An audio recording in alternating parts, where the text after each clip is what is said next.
లో మన ప్రభువైన యేసుక్రీస్తు అతి శ్రేష్టమైన నామములో ఈరోజు దేవుని వాక్యం వింటున్న దేవుని బిడ్డలైన ప్రతి ఒక్కరికి నా హృదయపూర్వక వందనాలండి. అందరికీ నా హృదయపూర్వక వందనాలు. సంతోషంగా దేవుని నామ మహిమ కలిగినట్లుగా చెప్దాం. హల్లెలూయా, ప్రైజ్ ది లార్డ్, హల్లెలూయా. పరిశుద్ధ లేఖనములో నుండి ఒక చక్కటి వాక్యాన్ని మనం ఈరోజు ధ్యానం చేసుకుందాం. యోహాను సువార్త 5వ అధ్యాయము 44వ వచనాన్ని మనం చదువుకుందాం. నేను చదువుతున్నాను, శ్రద్ధగా ప్రతి ఒక్కరు ఆలకించాలి.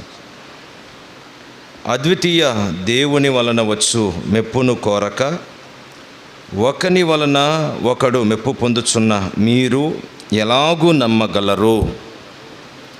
ప్రియ దేవుని బిడ్డలారా, ఓ చక్కటి మాటను ఇక్కడ ప్రస్తావిస్తూ వచ్చారు. ప్రభువుని యేసుక్రీస్తు పలుకుతున్న ఈ మాటలలో ఆంతర్యాన్ని మనం గమనించినప్పుడు రాయబడుతున్న మాట ఏమిటంటే, దేవుని వలన ఈరోజు మెప్పు పొందుతున్న బిడలంగా మనం ఉండాలని దేవుని ఆలోచన. అయితే ఈ లోకంలో జీవిస్తున్న ప్రతి మనిషి కూడా దేవుని వలన వచ్చే మెప్పు కోరక మనుషుల మెప్పును కోరడం ఎక్కువగా మనం చూస్తూ ఉంటాం. ఏదైనా ఒక పని చేసినా, ఏదైనా ఒక కార్యక్రమంలో కొనసాగినా పలుమార్లు అంటున్న వ్యక్తులు అంటున్న మాట ఏమిటంటే, ఈ వివాహం నేను బాగా చేశానా, ఈ ఇల్లు మంచిగా కట్టగలిగానా, నేను ఈ పనిని నీకు నచ్చినట్లుగా చేయగలిగానా అంటే, దేవుని బిడ్డలారా మీరు గమనించాలి. ఈ రోజున మన కట్టిన ఇంటిలో కానీ, మన పిల్లలను చదివించిన అనుభవంలో కానీ, చేసిన వివాహ విషయంలో కానీ, ప్రతి పనిలో కూడా మనము మనుషులను ముందు పెట్టుకుని మనుషుల మెప్పు ఎక్కువగా కోరుకుంటాం. అయితే ఆత్మీయ యాత్రలో కొనసాగుతున్న దేవుని బిడ్డలమైన మనం గమనించవలసింది ఏమిటంటే, మనుషుల మెప్పు మన కోరక దేవుని మెప్పును కోరుకున్న వ్యక్తులుగా ఉండాలి. మనం మనుషుల మెప్పు కోరుకున్నంత కాలం దేవుని నమ్మని బిడ్డలుగా ఉంటామని వాక్యం సెలవిస్తుంది. ఎప్పుడైతే మనం దేవుని మెప్పును కోరుకుంటామో అప్పుడు దేవుని యందు విశ్వాసం ఉంచిన బిడ్డలుగా అనేకమైన మేళ్ళు దేవుని ద్వారా మనం అనుభవిస్తాం. పరిశుద్ధ గ్రంథములో కానాను స్త్రీ తన బిడ్డకు దెయ్యం పట్టి పీడించబడుతున్నప్పుడు ప్రభువుని యేసుక్రీస్తు దగ్గరకు వచ్చి ఆయన బ్రతుములాడుకుంది. ప్రభు ఆమె యొక్క ఆ బ్రతుములాడుటను చూసి ప్రభు కనికరించి ఆమె బిడ్డను స్వస్థపరిచాడు. ఆమెను గురించి ఆమె ఎంతగా బ్రతిమలాడుకుందంటే, మనుషులు ఆమెను పొగడాలని కాదు కానీ ఆమెకున్న సమస్యలో యేసు మాత్రమే కార్యం చేస్తాడని నమ్మింది. తన బిడ్డ బాగుపడాలంటే యేసు మాత్రమే ఆ బిడ్డను బాగు చేస్తాడని విశ్వాసం ఉంచింది. వారి ముందు ఆయన నా పిల్లల రొట్టె కుక్క పిల్లలకు వేయడం కుదరదు అన్నప్పుడు కూడా మనుషులందరూ ఏమనుకుంటారో, మనుషులందరూ నన్ను చులకనగా చూస్తారేమో, వీళ్ళ ముందు నేను తక్కువైపోతానేమో అని మనుషుల దృష్టిలో మెప్పును కోరక ప్రభువుని యేసుక్రీస్తు ద్వారా వస్తున్న ఆశీర్వాదాన్ని కొరకు నమ్మి విశ్వసించి ఆయన ఎదుట తగ్గించుకుంది, బ్రతులాడుకుంది. బాబు, నీ పిల్లలు తినగా ఆ మిగిలిన పడవేసిన రొట్టె ముక్కలను కుక్క పిల్లలు తింటాయి కదయ్యా. ఎంతగా ప్రభు యొక్క సన్నిధిలో వినయ విధేయతలు చూపిందంటే, ఎంతగా తగ్గించుకుందంటే, మనుష్యుల మెప్పు కోరుకోలేదు, దేవుని నుంచి వస్తున్న ఆశీర్వాదం కోరుకుంది. అప్పుడు ప్రభువుని యేసుక్రీస్తు ఆమెను మెచ్చుకున్నట్లుగా పరిశుద్ధ గ్రంథంలో రాయబడింది. ప్రభువుని యేసుక్రీస్తు ఆమెను గురించి మత్తయి సువార్త 15వ అధ్యాయం 28వ వచనంలో రాస్తూ ఉంటారు, అమ్మా నీ విశ్వాసము గొప్పది. ఇలాంటి విశ్వాసం కలిగిన వ్యక్తి నేను ఎప్పుడు చూడలేదు అంటాడు ప్రభు. నీ విశ్వాసం గొప్పది. ఇప్పుడు మనం ఆలోచన చేసినప్పుడు ఈ కానాను స్త్రీలో ఉన్న విశ్వాసాన్ని దేవుడు మెచ్చుకుంటున్నాడు. కారణం ఏంటంటే ఆమె యేసుక్రీస్తుని పూర్తిగా నమ్మింది. మనుషుల మెప్పు కొరకు, ఆలోచన కొరకు ఆమె ఎదురు చూడలేదండి. పరిశుద్ధ గ్రంథంలో మరొక వ్యక్తి ఉన్నారు, ఆయన పేరు నతానియేల్. ఫిలిప్పు నతానియేల్ పిలిచి, మేము రాబోతున్న మెషియాను కనుగొన్నాం అని చెప్పినప్పుడు ఫిలిప్పు తన హృదయంలో విశ్వాసం ఉంచాడు. ఫిలిప్పు తన హృదయంలో నమ్మాడు. పరిశుద్ధ గ్రంథంలో మనం చదివితే యోహాను సువార్త 1వ అధ్యాయం 49వ వచనంలో యేసు దేవుని కుమారుడని, ఇశ్రాయేలు రాజని ఫిలిప్పు తన హృదయములు నమ్మి ఉన్నాడు. ప్రియ దేవుని బిడ్డలారా, ఈ విషయాన్ని మనం గమనించినప్పుడు ఆ నతానియేలు గురించి ప్రభువైన యేసుక్రీస్తు మెచ్చుకుంటున్న అనుభవం ఏమిటంటే, ఇతడు నిజముగా ఇశ్రాయేలుడు. అక్కడ రాయబడిన మాటలను కూడా మనం కాస్త శ్రద్ధగా మనం ఆలోచన చేస్తే, ఇతని యందు ఏ కపటము లేదు అంటున్నారు ప్రభునందు ఎవరైతే విశ్వాసం ఉంచుతారో, ప్రభు నమ్ముతారో, ఆయన రాజు అని, ఆయనే సమస్తాన్ని జరిగించగలిగిన దేవుడని, ఏదైనా ఈ భూలోకములో కార్యము జరగాలన్నా, ఏదైనా మనం అనుభవించాలన్నా అది క్రీస్తు వలన అవుతుందని ఎవరైతే నమ్ముతారో వారు దేవుని చేత అద్భుతమైన కార్యాలు చూస్తారు. నమ్మిన వారు దేవుని మహిమను చూస్తారు. ఈ రోజున ఆ విశ్వాసం దేవుని మీద ఎప్పుడైతే ఉంచుతారో, దేవుని ఎప్పుడైతే నమ్ముకోగలుగుతామో అప్పుడు దేవుని యొక్క మెప్పును మనం పొందగలుగుతాం. మరొక మాటలో మనం ఆలోచన చేస్తే, శతాధిపతి కనబడతాడు. 100 మంది సైనికుల మీద అధిపతి, శతాధిపతి.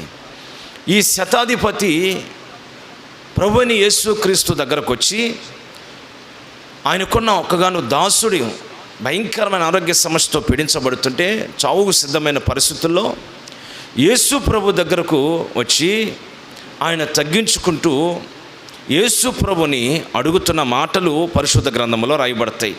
ఆ మాటను కూడా మనం చదివినప్పుడు మత్తయి సువార్త 8వ అధ్యాయం 10వ వచనం, యేసు మరో చోట శతాధిపతిని గురించి విని ఆశ్చర్యపడి తన వెంట వచ్చుచున్న జన సమూహం వైపు తిరిగి, ఇశ్రాయేలులోనైనను ఇంత గొప్ప విశ్వాసము నేను చూడలేదనెను. హల్లెలూయా. ఇక్కడ శతాధిపతిని మనం గమనించినప్పుడు యేసు ప్రభు తన శిష్యుని బాగు చేయడానికి, దాసుని బాగు చేయడానికి బయలుదేరి వస్తున్నప్పుడు, నీవు నా ఇంటికి వచ్చేటప్పుడు నేను యోగ్యుని కాదయ్యా, నీ మాట మాత్రమే సెలవివు, నా దాసుడు బాగుపడతాడు.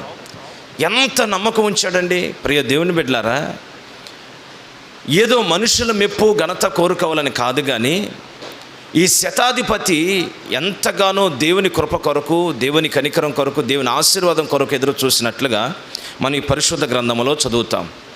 కనుక ఈరోజు ఈ వాక్యం వింటున్న దేవుని బిడ్డలారా, ఆ శతాధిపతిని ప్రభువైన యేసుక్రీస్తు మెచ్చుకున్నాడు. ఏమని మెచ్చుకున్నాడు?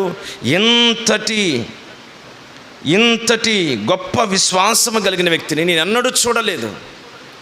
ఈ రోజున మనం మనుషుల మెప్పు కోరుకున్నంత కాలం దేవుని యందు విశ్వాసం ఉంచలేం. దేవుని యందు ఎవరైతే విశ్వాసం ఉంచుతారో వారు దేవుని కార్యాలు చూస్తారు, దేవుని మెప్పును అనుభవిస్తారు. ఈరోజు ఆత్మ సంబంధమైన బిడ్డగా ఎదుగుతున్న నీవు దేవుని మెప్పును కోరుకుంటున్నావా, మనుషుల మెప్పును కోరుకుంటున్నావా? మనుషుల మెప్పును నువ్వు కోరుకున్నంత కాలం దేవునికి దూరం అవుతావు. దేవుని మెప్పును నువ్వు ఆశ్రయించినంత కాలం దేవుని యందు విశ్వాసం ఉంచి దేవుని ద్వారా అనేకమైన మేళ్ళు పొందుకున్న బిడగాను ఉంటావు. ఈరోజు ఈ వాక్యం వింటుండగా దేవుని మెప్పు కోరుకున్న వ్యక్తిగాను ఉండాలని ప్రభువైన యేసుక్రీస్తు ఆశపడుతూ ఉన్నాడు. కనుక కొన్ని విషయాలు మన పరిశుద్ధ గ్రంథం నుంచి ఆలోచన చేద్దాం, కొన్ని విషయాలు మనం ధ్యానం చేద్దాం.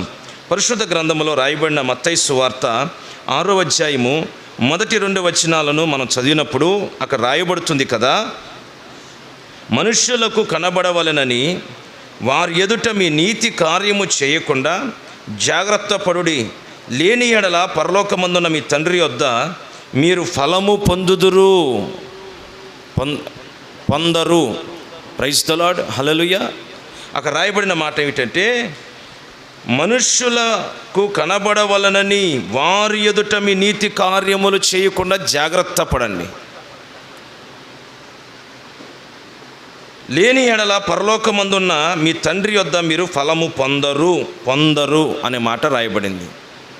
ప్రియ దేవుని బిడ్డలారా, ఇక్కడ మీ నీతి కార్యములు, దైవభక్తిలో కొనసాగుతున్న నీవు ఏమి చేసినా, దైవికంగా ఏ కార్యము ప్రారంభించినా, ఏ పని చేసినా, నువ్వు చేసిన ప్రతి పని దైవికంగా ఉండాలి. భక్తి కలిగి నీవు భక్తి కలిగినట్లుగానే నువ్వు ప్రవర్తించాలి. భక్తి కలిగినట్లుగానే కార్యాలు మీరు చేయాలి. మీరు చేస్తున్న ప్రతి మంచి పని మనుషులకు కనబడవలనని కాక, అంటే నేను భక్తి పరుణ్ణి, నేను ప్రార్థనా పరుణ్ణి, నేను పాటగాన్ని, నేను ఏదైనా చేయగలను అన్నట్లుగా మనుషుల ఎదుట నువ్వు ప్రదర్శించుకోవద్దు అంటాడు ప్రభు. నీ దేవుడు రహస్యమందున దేవుడు చూచేటట్లుగా చేయమని చెప్తున్నాడు. మరొక విషయాన్ని కూడా మనం గమనిస్తే మత్తయి సువార్త 5వ అధ్యాయము 16వ వచనములో చక్కటి మాటలు రాయబడినాయి. ఆ మాట కూడా చదవండి. మనుష్యులు మీ సత్క్రియలను చూచి పరలోకమందున్న మీ తండ్రిని మహిమపరచునట్లు వారి ఎదుట మీ వెలుగు ప్రకాశింపనీయుడి. చాలు హల్లెలూయా. అక్కడ రాయబడిన మాట ఏమిటంటే, మనుషులు మీ సత్క్రియలను, మీ మంచి పనులను చూసి మీ దేవునిని మహిమపరచునట్లు వారి ఎదుట మీ క్రియలు, మీ పనులు ప్రకాశింపనీయుడి. ప్రియ దేవుని బిడ్డలారా, ఈ వాక్యములనేమో మనుషులందరూ చూసి మీ దేవునిని గణపరచునట్లు అనే మాట రాశాడు. అంటే ఈ రోజున మనం చేస్తున్న ఈ వాక్యానికి పోల్చినప్పుడు, మనం ఏ పని చేస్తున్నా, ఈ ఆత్మీయతలు కొనసాగుతున్నా, ఆత్మీయతలు ఎదుగుతున్నా, మనల్ని మన భక్తిని బట్టి, అబ్బో నువ్వు భక్తి పడురా, నువ్వు మంచి పాటగాడివి, నీ స్వరం బాగుంది, నీ అంతటోడు ఈ భూలోకంలో లేడు, నువ్వు చేస్తున్న దాన ధర్మ కార్యాలు చాలా గొప్పవి అన్నట్లుగా ఈ లోకములో డైరెక్ట్గా నిన్ను పొగిడేటట్లుగా నీ మనస్సు, ఈ ప్రజలందరూ నన్ను పొగడాలి, నన్ను గణపరచాలి, నన్ను మెచ్చుకోవాలి అన్నట్లుగా నీ భక్తిని ప్రదర్శించకూడదు. మనుషుల పొగడతల కొరకు నువ్వు భక్తి చేసిన వ్యక్తిగా, పాట పాడిన వ్యక్తిగా, పరిచయం చేసిన వ్యక్తిగా ఈ లోకంలో దాన ధర్మ కార్యాలలో మనుషులందరూ నువ్వు గొప్పవాడిని పొగిడేటట్లుగా ఆ మనస్తత్వంతో ఏది నువ్వు చేయకూడదు. ఈ భూలోకంలో నువ్వు ఏది చేసినా, ఆత్మీయ జీవితంలో నడిచినా, నిన్ను బట్టి నీ తండ్రి అయిన దేవుడు ఎంత గొప్ప దేవుడో, ఆయన బిడ్డలు ఎంత గొప్పవారు అన్నట్లుగా నీవు ఆరాధిస్తున్న దేవుని ప్రజలు నిన్ను చూసి ఆయన పొగిడి గణపరచున్నట్లుగా నీవు ప్రతిరోజు నీ భక్తి యాత్రలో కొనసాగుతున్న బిడ్డగా ఉండాలి. దేవునికి మహిమ కలుగునుగాక. శబ్దం గట్టిగా హల్లెలూయా. కనుక ప్రియ దేవుని బిడ్డలారా, ఈ వాక్యం వింటుండగా మనుషుల మెప్పు కొరకు నువ్వు దాన ధర్మ కార్యాలు జరిగించకూడదు. నీ ఎదుటిన మనుషులు నిన్ను గురించి బోర వదాలని నువ్వు ప్రయత్నం చేయకూడదు. అబ్బో వీడు గొప్పవాడు అని చెప్పుకోవాలనే ఆలోచన నీ మనస్సులో ఉండకూడదు. నువ్వు ఏ పని చేసినా దేవునికే మహిమ, నా దేవుని నామం గణపరచబడాలి, నా భక్తిని బట్టి, నా ప్రార్థన బట్టి, నేను ఉంచిన విశ్వాసాన్ని బట్టి, నేను చూస్తున్న కార్యాలను బట్టి నిజంగా వీరి దేవుడు చాలా గొప్ప దేవుడు, మనసున్న దేవుడు, ప్రేమగలని దేవుడు, వీరి ఎడల ఎంత గొప్ప కార్యాలు జరిగించాడు, వీరికి ఎంత దాతృత్వం కలిగిన మనసు ఇచ్చాడు, వీరి దేవుడు వీరిని ఎంతగా బలపరిచి వాడుకుంటున్నాడు అన్నట్లుగా ప్రజలందరూ కూడా నిన్ను బట్టి దేవుని గణపరచున్నట్లుగా నువ్వు ఎప్పుడైతే జీవిస్తావో అప్పుడు నా దేవుడు నిన్ను గణపరచడం ప్రారంభిస్తాడు. మనుషులందరూ ఎదుట నీ దేవుని, నీ క్రియలు ఎప్పుడైతే గణపరుస్తావో నా దేవుడు ఈ లోకములో నిన్ను ఘనముగా ఎంచుతాడు. ఆయన నీకు మెప్పును, ఘనతను, ఖ్యాతిని కలుగు చేస్తాడు. ఆమేన్. చెప్దాం గట్టిగా హల్లెలూయా. ఈ రోజున లోకములో అనేక విషయాలు మనం గమనించాలి. లేఖనాన్ని బట్టి మనం ఆలోచన చేసినప్పుడు ఒక రాజరికము వచ్చిన వ్యక్తి మనకు పరిశుద్ధ గ్రంథంలో కనిపిస్తూ ఉంటాడు. ఆయన పేరు హేరోదు ఒకరోజు మంచి ప్రసంగం చేశాడండి. ఆ ప్రసంగము చేయగానే ప్రజలందరూ అనుకున్నారు ఇది దైవస్వరమే కానీ మరొక స్వరం కాదు.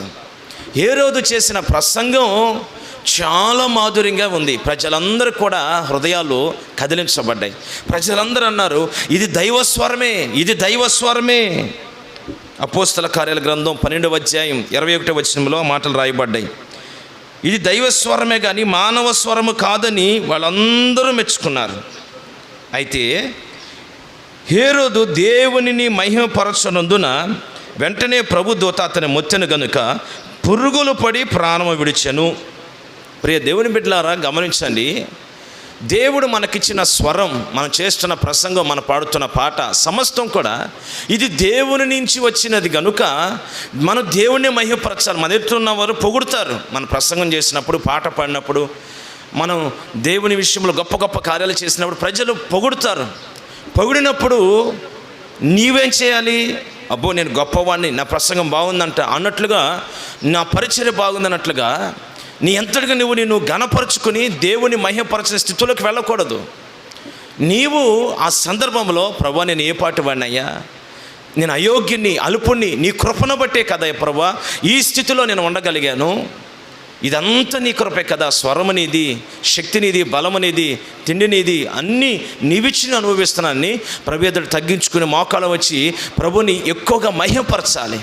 కానీ ఈ హేరోదు దేవుని మహిమపరచనందున దేవుని వద్ద నుంచి దూత వచ్చి మొత్తిందంట, పురుగులు పడి చచ్చిపోయాడంట. ఈ రోజున ప్రియ దేవుని బిడ్డలారా, దేవుని మెప్పును కోరుకోకుండా మనుషుల మెప్పును మనం ఎప్పుడైతే కోరుకుంటున్నామో ఎంత భయంకరమైన నష్టం ఆ హేరోదుకు వాటిల్లిందో ఒకసారి గమనించండి. కనుక ఈరోజు మనుషుల పొగడతల కొరకు చూడక మనం ఏ స్థితికి వెదిగినా, ఎంత స్థితిలోకి మనం వెళ్ళినా ఇదంతా దేవుని కృప వలన అయిందని ప్రతిరోజు దేవుని మహిమపరిచే బిడ్డగున్నంత కాలం నా దేవుడు ఈ భూమి మీద ఘనపరచడం ప్రారంభిస్తాడు.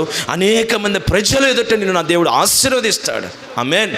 ఎప్పుడైతే దేవునికి దక్కవలసిన మహిమను దేవునికి దక్కేటట్లుగా నువ్వు చేయకుండా ఆ మహిమను నువ్వు అనుభవిస్తూ ఉంటావో అప్పుడు నీ ఆయుష్ తగ్గిపోతుంది, నీకున్న రాజ్యరికం పోగొట్టుకుంటావు, నీకున్న స్థితిగతులన్నింటిలో దిగజారిన పరిస్థితులకు వెళ్ళిపోయి భయంకరమైన మరణానికి కూడా వెళ్ళిపోయే పరిస్థితులు కనబడతాయి. కనుక ఎప్పుడు మనుషుల మెప్పు కోరుకోకుండా దేవుని మెప్పు కోరుకున్న దేవుని బిడ్డగా ఉందువుగాక. చెప్దాం గట్టిగా హల్లెలూయా. ఇక్కడ శతాధిపతిని ప్రభువైన యేసుక్రీస్తు మెచ్చుకుంటాడు. ఎంత గొప్ప విశ్వాసం కలిగిన వ్యక్తిని నేను ఎన్నడూ చూడలేదు అంటాడు. ఈరోజు శతాధిపతి గురించి ఒక 4 మాటలు మీతో నేను పంచుకుంటాను, జాగ్రత్త ఆలకించాలి. మొదటిది, ఈ శతాధిపతికి ఉన్న దాసుడు రోగముతో ఉన్నప్పుడు యేసు ప్రభువుకు కబురు పంపుతాడు. అక్కడ శతాధిపతికి ప్రియుడైన దాసుడు ఒకడు ఉండెను అని రాయబడుతుంది. ప్రియ దేవుని బిడ్డలారా, శతాధిపతికి ఉన్న దాసుడు యజమానుడు. ఇక్కడ మీరు గమనిస్తే దాసుని ప్రేమిస్తున్న వ్యక్తిగా శతాధిపతి కనిపిస్తాడు, దాసుని ప్రేమిస్తున్న వ్యక్తిగా కనబడతాడు. లోకాసు వర్తమానం 7వ అధ్యాయం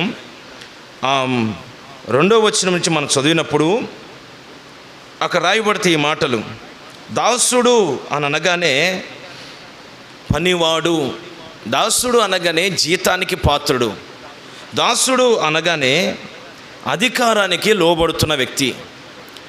ఇప్పుడు ఈ పనివాని మీద, ఈ దాసుని మీద, ఆ ఇంట్లో వారు అప్పగించిన పనులు చేస్తున్న ఈ వ్యక్తిని శతాధిపతి అంటే దాసునికి యజమానుడు ఎంతగా ప్రేమిస్తున్నాడో ఇక్కడ ఈ మాటలో మనకు అర్థమవుతుంది.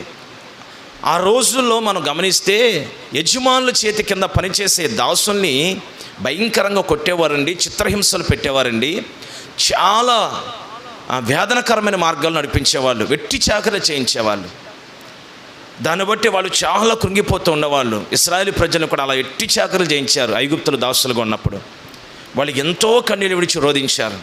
కానీ ఇక్కడ శతాధిపతి గురించి మనం ఆలోచన చేసినప్పుడు తన ఇంటిలో పనిచేస్తున్న దాసుని శతాధిపతి ఎక్కువగా ప్రేమించాడు.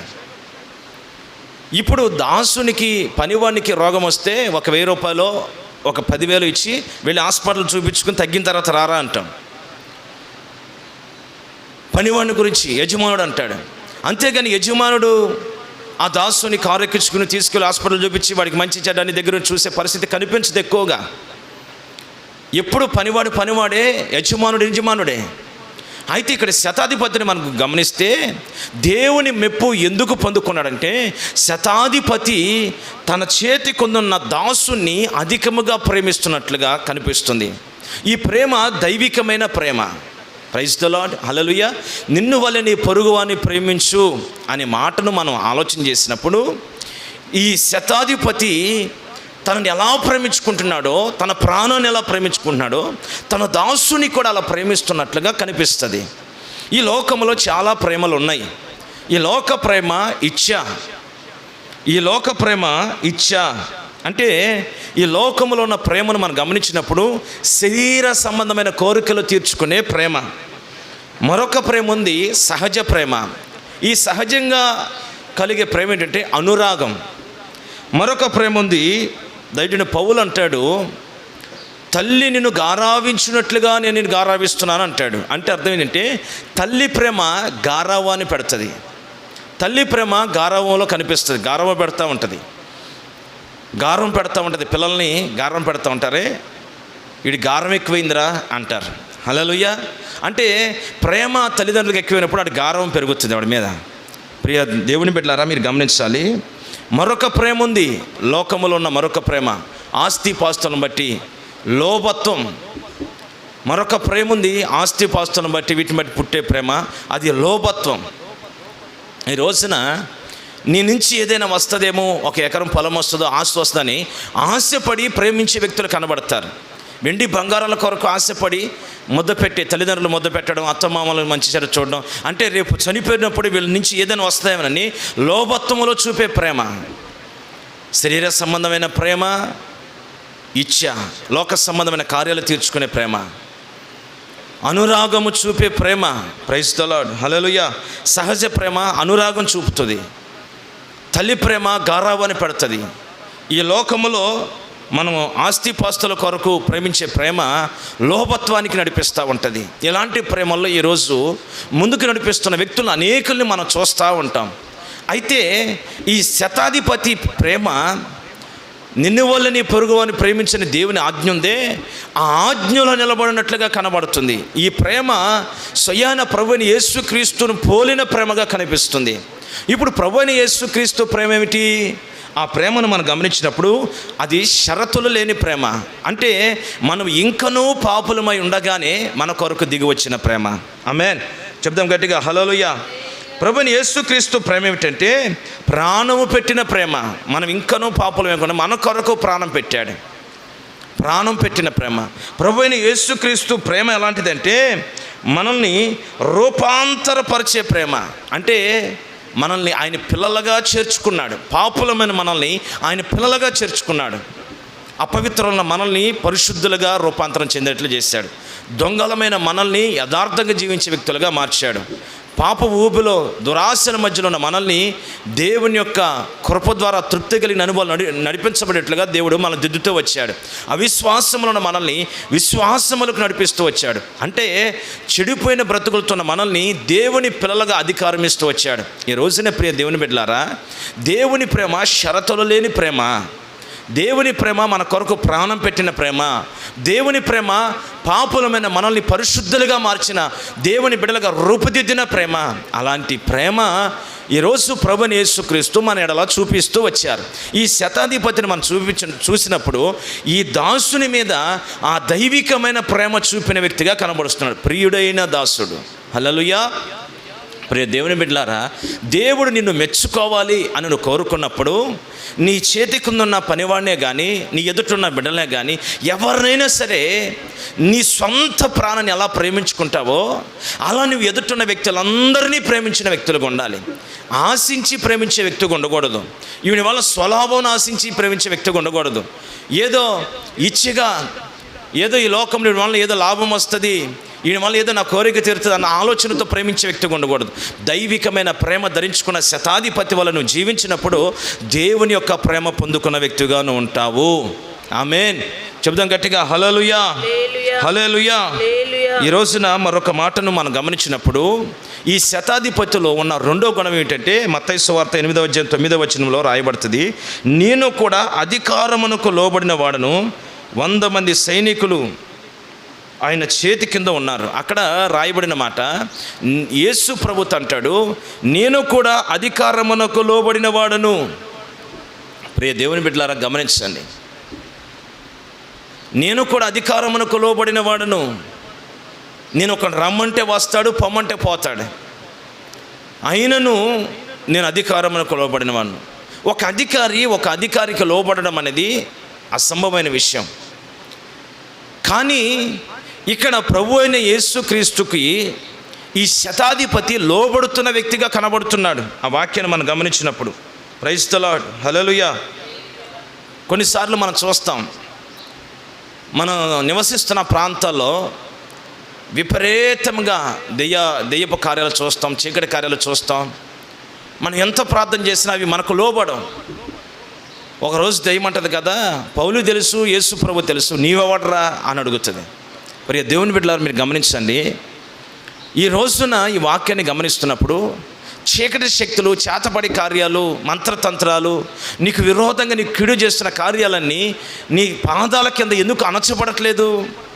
నేనెందుకు అవి బాధిస్తున్నాయి, వేధిస్తున్నాయి అంటే నువ్వు ప్రభువైన యేసుక్రీస్తుకు లోబడకుండా ద్వారా. ప్రభువైన యేసుక్రీస్తు అప్పుడు ఆ శిష్యులు వెళ్ళి ఈ దెయ్యమును వెళ్ళగొట్టలేకపోయాడు, నా బిడ్డను బాగు చేయలేకపోయాడని ఒక తండ్రి వెళ్ళి యేసు ప్రభు చెప్తే, యేసుక్రీస్తు శిష్యుల గురించి, అప్పుడు యేసు ప్రభు అంటారు శిష్యుల్ని చూసి, ఆ శిష్యులు ఒక రోజు అడుగుతారు, అయ్యా ఈ దెయ్యమును మేము ఎందుకు వెళ్ళగొట్టలేకపోయాం, ఎందుకు మేము బాగు చేయలేకపోయాం అని యేసు ప్రభు ఒంటరిగా ఉన్న అడిగినప్పుడు యేసు ప్రభు వారితో సమాధానం చెప్తాడు, ఇది ఉపవాస ప్రార్థన వల్లనే సాధ్యమవుతుంది అంటాడు.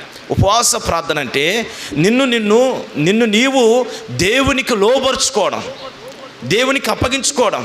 అంటే ఈ రోజున దేవునికి శతాధిపతిలాగా నువ్వు ఎంత లోబడతావో, ఎంత తగ్గించుకుంటావో, అప్పుడు దేవుడు అంతగా నీ ఎదుటున్న నీకు విరోధంగా లెగుస్తున్న సమస్యలన్నీ నీ పాదాలకు లోబడేట్లుగా ప్రభు చేస్తారు. ఆమేన్. చెప్దాం గట్టిగా, హల్లెలూయా, హల్లెలూయా.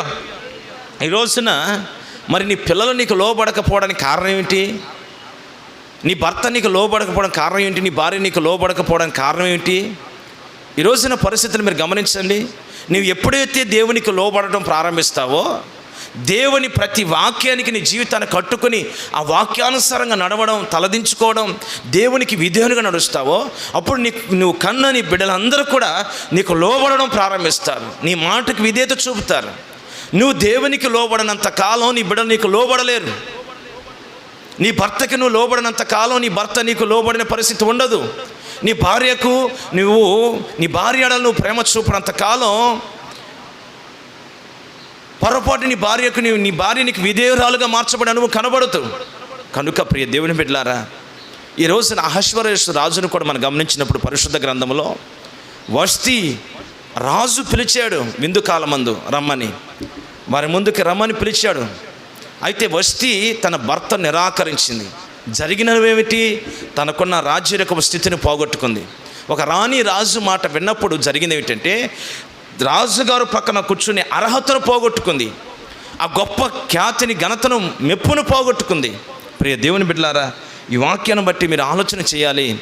ఈ రోజున దేవునికి నువ్వు ఎప్పుడైతే లోబడతావో శతాధిపతి వలె నీకు సమస్తము దేవుడు లోబడేట్లుగా చేస్తాడు.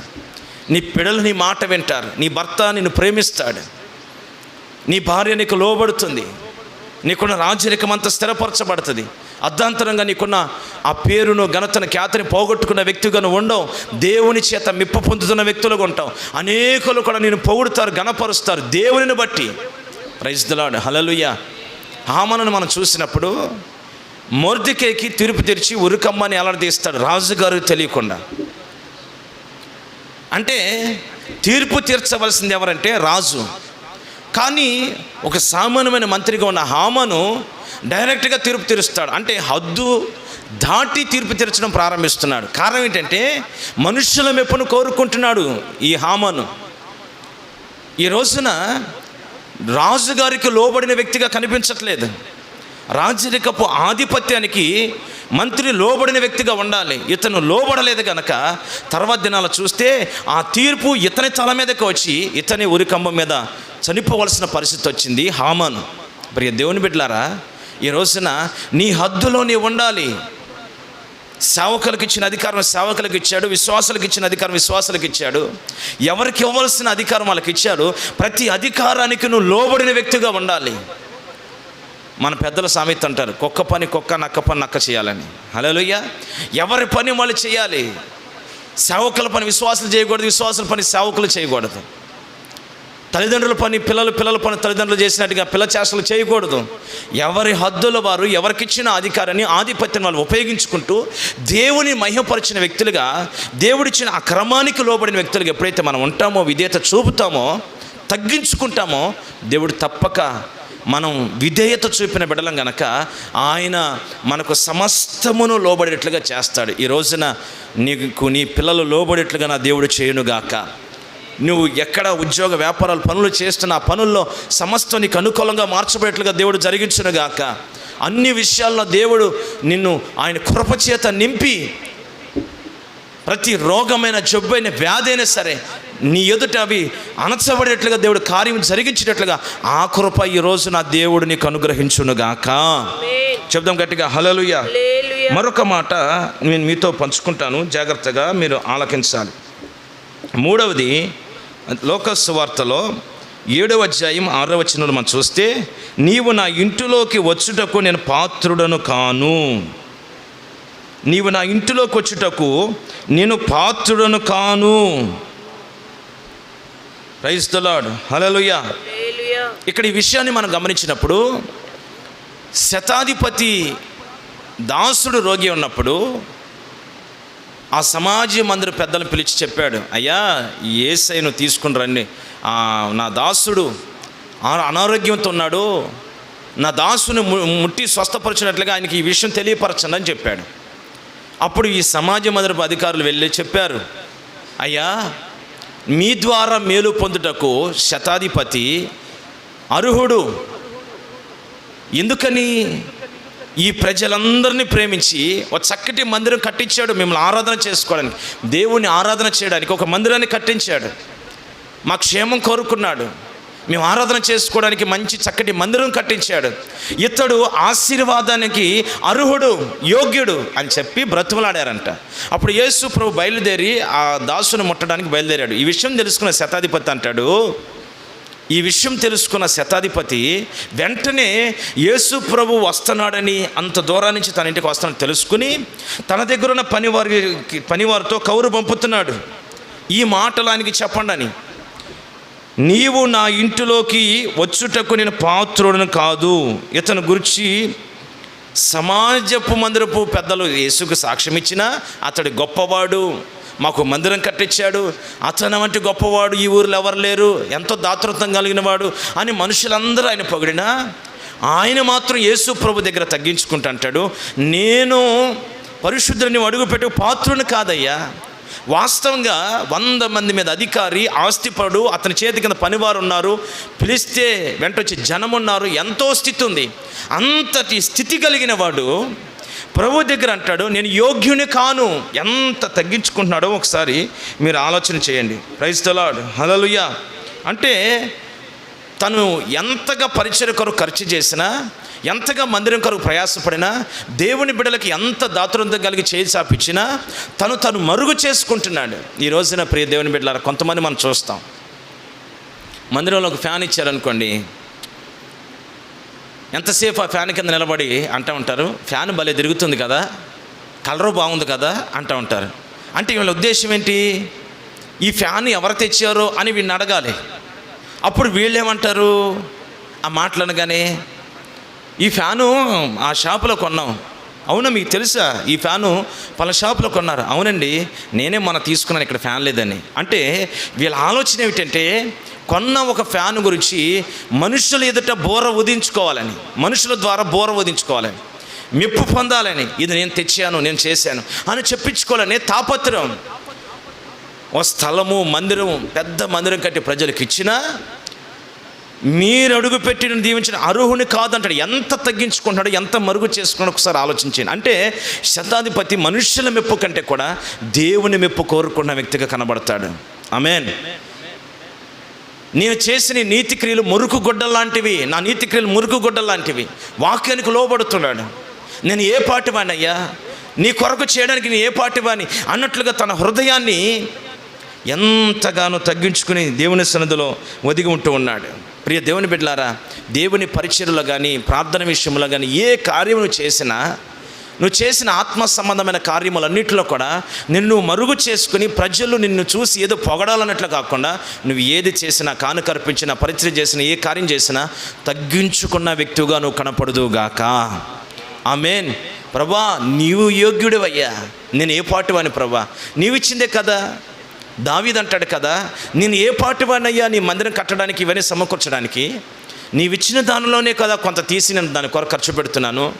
ఎందుకు పనికిరాని గొర్రెల దగ్గర కాపలా కాసుకుంటున్న ఒక కాపరిని నేను. అలాంటి నన్ను తీసుకుని వచ్చి సింహాసనం ఇచ్చావు, ఈ ఆస్తినిచ్చావు, ఈ స్థితి కలుగు చేసావు అయ్యా. ఘనతకు మహిమకు అర్హుడు మీరే, నేను అపాత్రుణ్ణి, యోగ్యత లేనివాడిని, ఇవన్నీ చేయడానికి కృపనిచ్చావు. ఇలాంటి మనస్తత్వం ఏ దేవుని బిడ్డలో ఉంటుందో వారిని నా దేవుడు ఘనపరుస్తాడు, వారిని నా దేవుడు మెచ్చుకుంటాడు. దేవుడు మిమ్మల్ని మెచ్చుకున్నాడా, మీరు అన్ని విషయాలు ఆశీర్వదించబడి నిత్య స్వాస్థ్యము వరకు కొనసాగలుగుతారు. ఆమేన్. చెప్దాం గట్టిగా హల్లెలూయా. 4వ విషయాన్ని మనం గమనిస్తే లోకా సువార్తమానం 7వ అధ్యాయం 7వ వచనాన్ని, అయితే శతాధిపతి అంటాడు, మాట మాత్రము సెలవిమ్ము, అప్పుడు నా దాసుడు స్వస్థపరచబడును. Praise the Lord. హల్లెలూయా. మాట మాత్రమే సెలవిమ్ము. అక్కడ శతాధిపతిలో ఎంత దీనత్వం, ఎంత మరుగైన మనసు, ఎంత తగ్గించుకున్న విషయం, ఎంత విశ్వాసం కనపరుస్తున్నాడు మీరు గమనించండి. అయ్యా మీరు రావాల్సిన అవసరం లేదు, మీ మాట సెలవిస్తా అంటే శతాధిపతులు ఎంత గొప్ప నమ్మకం, ఎంత గొప్ప విశ్వాసం యేసయ్య మీద ఉందో మీరు ఆలోచించేయండి. మీరు మాట సెలవిస్తే నా దాసుడు స్వస్థపడతాడు. విశ్వాసం, మాట పంపడం చాలు నా దాసుడు ఆరోగ్యవంతుడు అయిపోతాడు. ఇలాంటి విశ్వాసం నీకు ఉండి తీరాలి. Praise the Lord. హల్లెలూయా. ఇలాంటి విశ్వాసం నీకు ఉండి తీరాలి. ప్రభా ఒక్క మాట పంపయ్యా, నేను స్వస్థత పొందాలి, నా పిల్లల స్వస్థత పొందాలి, నేను ఆరోగ్యవంతుని కావాలి, నీ మాట చేత నేను బ్రతికించు ప్రభా అని ప్రభు సన్నిధిలో నువ్వు ప్రార్థన చేసుకున్న బిడ్డగా ఉండాలి.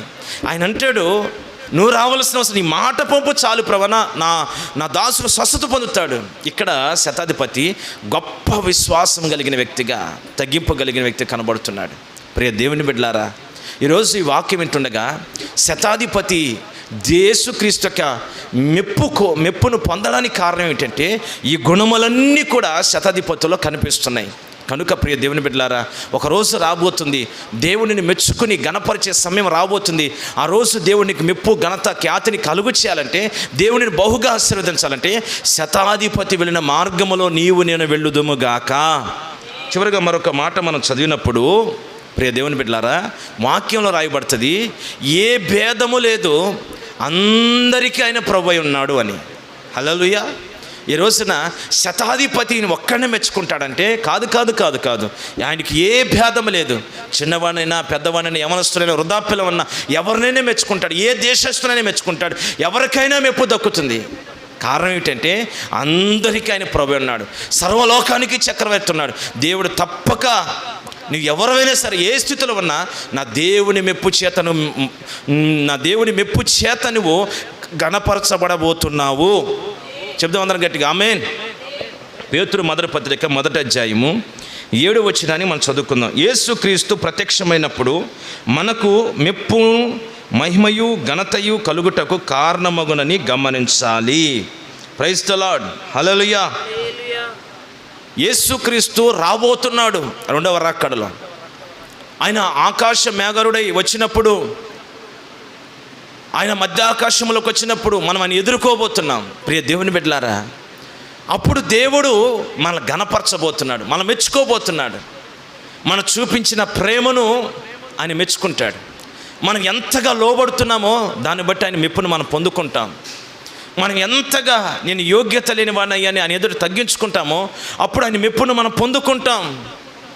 మనం ఎంతగా ఆయన యందు విశ్వాసం ఉంచుతామో శతాధిపతి వలె అప్పుడు ఆయన మెప్పుకు అర్హులుగా మార్చబడతాం. కనుక ప్రియ దేవుని బిడ్డలారా, కానాను స్త్రీ విశ్వాసంలో మెప్పు పొందినట్లుగా, నతానియేలు ఆయన రాజుగా అంగీకరించి ఆయన మెప్పు పొందినట్లుగా, నతానియేలు దేవుని యొక్క మెప్పు ఘనతను పొందినట్లుగా, శతాధిపతి ఆయన మెప్పును పొందినట్లుగా ఈరోజు నీవు నేను కూడా దేవుని యొక్క మెప్పు కొరకే కనిపెడుదుముగాక. మనుషుల వైపు దృష్టి పెట్టకుండా హేరోదు చనిపోయినట్లుగా మనం వస్తున్న ఆశీర్వాదాలు కోల్పోయి బలహీనులు కాకున్నట్లుగా ఎలాంటి మెప్పు ఘనత మహిమ చేత దేవుని దగ్గర నుంచి వచ్చిన ఆశీర్వాదాల చేత నింపబడడానికి శతాధిపతి వలె శతాధిపతి దాసుని ప్రేమించినట్లుగా ప్రేమించిన వ్యక్తులుగా ఉందుముగాక. శతాధిపతి దేవునికి లోబడినట్లుగా మనము కూడా దేవునికి అన్ని విషయాల్లో లోబడిన వ్యక్తులుగా ఉందము గాక. శతాధిపతి దేవుని ఎదుట నేను యోగ్యుని కాదయ్య, అర్హత లేనివాడైనా తగ్గించుకున్నట్లుగా మనం కూడా అన్ని విషయాల్లో ఏ పరిచయం చేసినా అయ్యా ఇది నీ వల్లనే కదా, నీవిచ్చిందే చేసినట్లుగా మనం యోగ్యత లేని వారుగా ప్రభు సన్నిధిలో చేయడానికి యోగ్యత లేనివారు, కానీ ప్రభు యోగ్యత ఇచ్చాడని ఆయనే మహిమపరిచబడలుగా మనం ఉందము గాక. ప్రభు సన్నిధిలో గొప్ప విశ్వాసం ఉంచి స్వస్థతను, ఆరోగ్యాన్ని, క్షేమాన్ని మనం పొందే వ్యక్తులుగా ఉందము గాక. లెగుస్తున్న కరోనా తెగులు కూడా నా దేవుడు అణిచివేసి మనకు క్షేమాన్ని కలుగు చేయనుగాక. ఆమేన్. అందరు తలలు వంచండి, ప్రార్థన చేసుకుందాం. అందరు తలలు వంచండి, మనం ప్రార్థన చేసుకుందాం. విన్న వాక్యాన్ని బట్టి ప్రతి ఒక్కరు కూడా ప్రార్థన. ఒక నిమిషం అందరూ ప్రార్థన చేసుకోవాలి.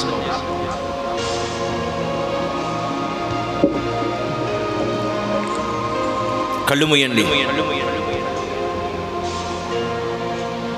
జీవం కలిగిన దేవుని సన్నిధిలో మనం నిలిచి ఉన్నాం. మనుషుల మెప్పు కొరకు చూడకు, అది నీకు భయంకరమైన నష్టాన్ని కలుగు చేస్తుంది. దేవుని వద్ద నుంచి వచ్చే మెప్పు కొరకే నువ్వు కనిపెట్టాలని ఈరోజు ప్రభు నీతో మాట్లాడాడు. నీ నీతి క్రియలు, నువ్వు దాన ధర్మాలు ఏది చేసినా మనుషులు నీకు బోరవదాలని చూసుకోవద్దు. దేవుని ద్వారా నీకు ఘనత వచ్చేటట్లుగా, దేవుడిని మెచ్చుకునేటట్లుగా నువ్వు బ్రతకాలి. నువ్వు కార్యాలు చేయాలి, మంచి పనులు వెళ్ళాలి. అయితే నీ ఎదుటిన్న ప్రజలందరూ నిన్ను చూసినప్పుడు నిజంగా వీడు దేవుని బిడ్డ కనుక ఇలా చేయగలుగుతున్నాడు, ఆ దేవుడు ఎంత గొప్ప దేవుడో, ఎంత గొప్ప దేవుడని మనుషులందరూ నీ దేవుని మహిమపరచున్నట్లుగా నీ నీతి కార్యాలు, నీ దాన ధర్మాలు ఉండాలి. హేరోదు మంచి ప్రసంగం చేసిన ప్రజలు పొగిడితే పొంగిపోయాడు, దేవుని మహిమపరచలేదు, పురుగులు పట్టి చనిపోయాడు. ఎంత నష్టం!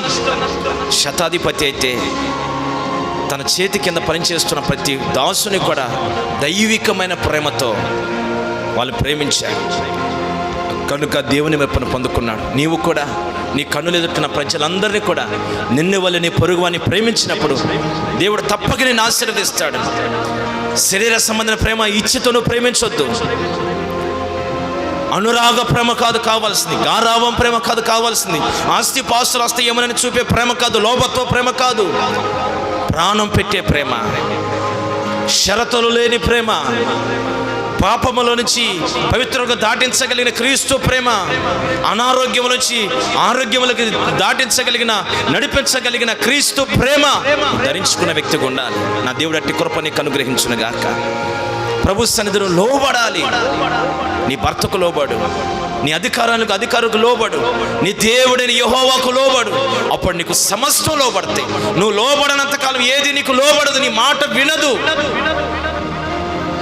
ప్రభు ఎదుట నువ్వు ఏ పరిచయం చేసినా ఏం చేసినా తగ్గించుకోవాలి. మనుషులు ఎంత గొప్ప కట్ చేసిన, ఎంత పెద్ద మందిని కట్టి నేను ఘనపరిచే విషయంలో ఉండకూడదు. ఆ విధంగా నువ్వు మనుషుల ఘనతను కోరుకోకూడదు, దేవుని మెప్పు కోరుకోవాలి. శతాధిపతి ఒక తీర్మానంతో ప్రభుత్వం నడుస్తున్నాడు. ఆయన యేసు ప్రభు ఇంటికి వస్తుంటే శతాధిపతి అంటాడు, మాట మాత్రమే సెలవు, నా దాసుడు స్వస్థపడతాడు. ఎలాంటి విశ్వాసంతో దేవుని బిడ్డలుగా మనం కొనసాగాలి. మన విశ్వాసంలో దేవుడు వాక్కు పంపిన స్వస్థపరుస్తాడు. అయ్యా నీ మాటలో స్వస్థత ఉంది, వస్త్రపు చెంగులో స్వస్థత ఉంది, నీడలో స్వస్థత ఉంది. అయ్యా నువ్వు మీరు మాట పలికితే స్వస్థ, నీ కంటు చూపు నా మీద పడితే చాలు ప్రభు, నేను ఆరోగ్యం పొందుతాను. ఈ కరోనా వైరస్ అయినా, తెగులైనా, ఎలాంటి రోగాలతో పీడించబడుతున్నా, ఎలాంటి వ్యాధుల మధ్యలో ఉన్నా, ఈ రోజు నా దేవుడిని స్వస్థపరచబోతున్నాడు. స్వస్థతని కలుగుతుంది. ప్రభు రాబోతున్నాడు త్వరగా. ఆయన ఎదుట మెప్పు, ఘనత, ఖ్యాతి, మహిమ మనం పొందినట్లుగా ప్రభు సన్నిధిలో తగ్గించుకుని ఆయన మెప్పు కొరకు మనం ఎదురు చూస్తున్న బిడ్డలుగా ఉందాం. దేవుడు తప్పక మనలందరినీ ఆయన మెప్పు, ఆయన ఘనత చేత నింపి మనల్ని ఆశీర్వదించునుగాక. ఆమేన్. ప్రార్థన. ప్రేమగల తండ్రి, ప్రభువానికి స్తోత్రం. విన్న వాక్యాన్ని బట్టి నీ బిడ్డలు ప్రార్థన చేసుకుంటూ ఉండగా ప్రభువా ప్రతి బిడ్డ కొరకు ప్రార్థిస్తున్నాను. నీ మెప్పు పొందుకున్న బిడ్డలుగా నీ బిడ్డలు ఉండాలి. నీ సన్నిధిలో ఆత్మీయ జీవితంలో జాగ్రత్తగా అయ్యా నడుచుకోవడానికి కృప దయచేయండి. ప్రజలందరూ నీ బిడ్డలను చూడగానే మిమ్ములు గణపరిచే రీతిగా నీ బిడ్డలు నడుచుకోవాలి. అలా నీ బిడ్డల క్రియలు అయ్యా, నీ బిడ్డలకు మంచి పనులు ఉండాలి. ప్రభానికి స్తోత్రం నాయనా. అటు ఘనమైన స్థితిలో బిడ్డలు ఆశీర్వదించమని ప్రార్థన చేస్తున్నాను. శతాధిపతిని ఏ విధంగా మీరు ఆశీర్వదించారో, శతాధిపతి ఏ విధంగా ప్రేమ చూపాడో, ఏ విధంగా మీ సన్నిధి తగ్గించుకున్నాడో, శతాధిపతి ఏ విధంగా విశ్వాసం ఇచ్చి ఆశీర్వాదానికి అర్హులుగా మార్చబడ్డాడో, తన దాసుని క్షేమస్థితిని కోరుకున్నాడు. ఆ రీతిగా నీ బిడ్డలందరూ కూడా శతాధిపతి యొక్క మనసును పోలి నడుచుకున్నట్లు కృప దయచేయండి. శతాధిపతి మిమ్మల్ని పోలి నడుచుకున్నట్లుగా అయ్యా నీ బిడ్డలు కూడా అయ్యా నీ మనసును పోలి నడుచుకోవడానికి కృప దయచేయమని ప్రార్థన చేస్తున్నాను. ప్రతి బిడ్డను బలపరచండి. అనారోగ్య సమస్యలు ఉన్న వారికి ఆరోగ్యం కలుగు చేయండి. బలహీనతల మధ్యలో ఉన్న వారికి ఆ బలహీనత నుంచి విడుదల కలుగు చేయండి. ఆర్థిక నలిగిపోతున్న వారిని ప్రభా మీరు బలపరచండి. ఉద్యోగ వ్యాపారాలు చేతి పనులు లేని వారికి ఉద్యోగాలు, చేతి పనులు, కూలి పనులు, వ్యవసాయ పనులు సమస్తం దయచేయండి ప్రభా. ప్రతికూలమైన వాతావరణం అనుకూలపరచండి. పరిస్థితులన్నీ బిడ్డలకు దీవెనకరంగా మార్చబడాలి. ఈ భయంకరమైన దుర్దినాల మధ్యలోని బిడ్డలు శతాధిపతి ఏ విధంగా దీవించబడ్డాడో, మేము ఎప్పుడు పొందాడో ఆ విధమైన ఆశీర్వాదాల చేత నీ బిడ్డలందరూ కూడా నడిపించబడుదురుగాక. అటు కార్యాలు జరిగించి మహిమా ఘనత ప్రభావాలు మీరు పొందుకొనమని ఈ వాక్యమైన నీ బిడ్డలందరూ కూడా నీ ఆత్మీయ జీవితంలో ఈ ఉన్నతమైన అనుభవం నడిపించబడే కృప చూపమని, ఘనతకు ఖ్యాతికి మెరుస్తున్న ఆశీర్వాదానికి ప్రతి బిడ్డ ఆశీర్వాదకరంగా మార్చుకున్నట్లు కృప చూపమని యేసు పరిశుద్ధ నామములో ప్రార్థన చేసి స్తుతించి వేడుచున్నాము తండ్రి. ఆమేన్, ఆమేన్. మన తండ్రి అయిన దేవుని ప్రేమయు ప్రభు యేసు క్రీస్తు కృపయు పరిశుద్ధాత్మ దేవుని యొక్క సన్నిధి సహవాసం ఈ మాటలు విన్న ప్రతి దేవుని బిడ్డలకును సకల కొట్టి పరిశుద్ధులకి ఆయన సన్నిధి సహవాసము సదాకాలము తోడే నడిపించునుగాక. Amen, amen. Praise the Lord. Hallelujah. అందరికీ నా హృదయపూర్వక వందనాలు.